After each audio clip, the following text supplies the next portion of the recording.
Ajit mobile Maharajganj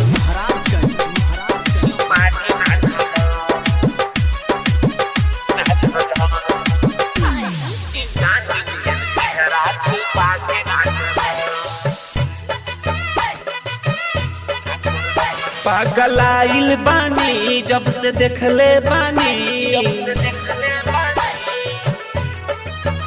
पागलाइल बानी जब से देखले बानी दे दे में जान तोहरा प्यार में तोहफा समझला ई चांदनियन चेहरा छुपा के ना चला ई चांदनियन चेहरा छुपा के ना चला इहे उमर बाटे खुल के रानी प्यार तू कला इहे उमर बाटे रानी खुल के प्यार तू कला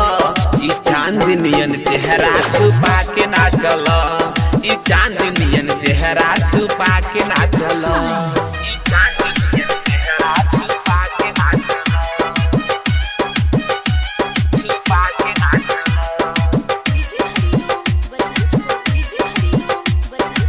अजीत मोबाइल महाराजगंज सच कही खुदा के कसम से तू छुप के प्यार करेलू हमसे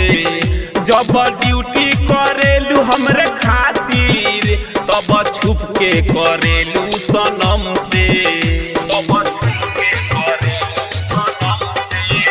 सच कही खुदा के कसम से तू छुप के प्यार करेलू हमसे जब ड्यूटी करेलू हमरे खातिर तब छुप के रहेलू सनम से ओ प्यार झलकता आँख मलकता ज्यादा सोच मत वहिया शर्मा के तू धला ई चांदनियन चेहरा छुपा के ना चला ई चांदनियन चेहरा छुपा के ना चला छुपा के ना चला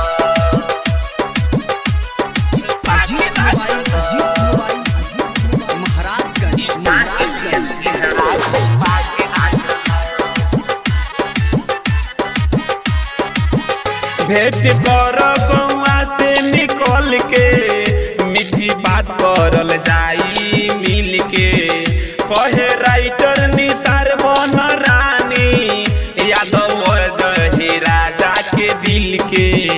यादव जही राजा के दिल के भेंट कर गौआ से निकल के मीठी बात कइल जाई मिल के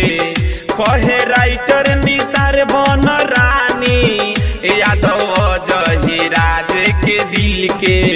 प्यार करी ले तोह पे मरी ले जितना करी ले प्यार तू हमसे कर ई चांदनियन चेहरा छुपा के ना चला ई चांदनियन चेहरा छुपा के ना चला इहे उमर बाटे रानी प्यार खुल के तू कर इहे उमर बाटे रानी प्यार खुल के तू कर ई चांदनियन चेहरा छुपा के ना चला ई चांदनियन चेहरा छुपा के ना चला रिकॉर्डिंग स्टूडियो लाल परसा।